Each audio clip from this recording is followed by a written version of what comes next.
Сәлем қыздар, мен бүгін осындай әдемі оюды матаға жабыстырып, әрі қарай тігінге дайындауды үйретемін. Ол үшін мен негізгі матамның теріс жағына оюды сызып алдым. Мынау паутинка деген материалдың екі жағы да жабысқақ болып келеді. Оны біз жақсылап, пергамент қағазын қойып, үтікпен үтіктеп жабыстырып аламыз.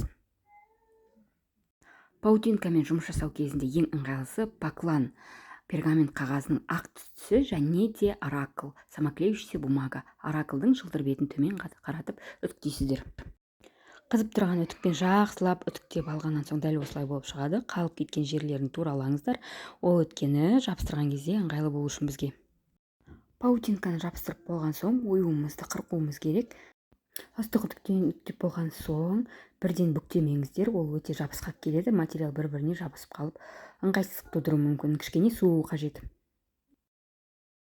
Мен оюларымды осылай жақсылап қырқып алдым. Мынау паутинка жабыстырылған жағы осылай жылтырап тұрады, ал мынау оң жағы. Негізгі материал ретінде ақ түсті матаны таңдадым, және де осы ақ түсті матаға ойып алған ойымды жабыстырамын.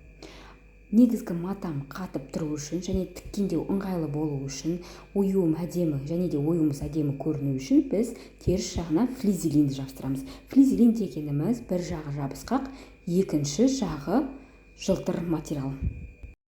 Жабысқақ бетін төмен қаратып, үтікті қыздырып, жақсылап үтіктеп шығуымыз керек.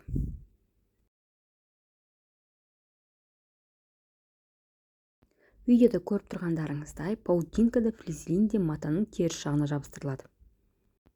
Флизелин материалының бір жағы ғана кіле болып келеді, ал паутинка екі жағы да жабысқақ материал. Флизелин жабыстырғанда үтіктің парын қолданамыз, ал паутинкада қолданбаймыз. Оюымыз ортасына әдемі түзу болып жабыстырылу үшін осылай материалдың ортасын тауып аламыз. Ақ мата болғандықтан мен инені қолдандым. Осылай сызғышпен инемен ортасын тауып алсаңыздар болады.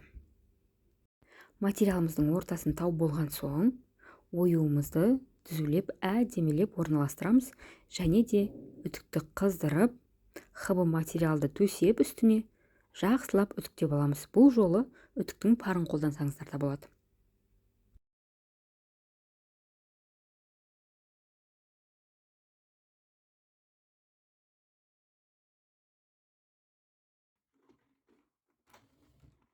Міне менің оюым тігінге жіберуге дайын. Сіздерге де түсінікті болды деп ойлаймын. Егер сұрақтарыңыз болса, комментарий бөліміне қалдырыңыздар. Және де видео ұнаған болса, лайк басып каналыма тіркелуді ұмытпаңыздар.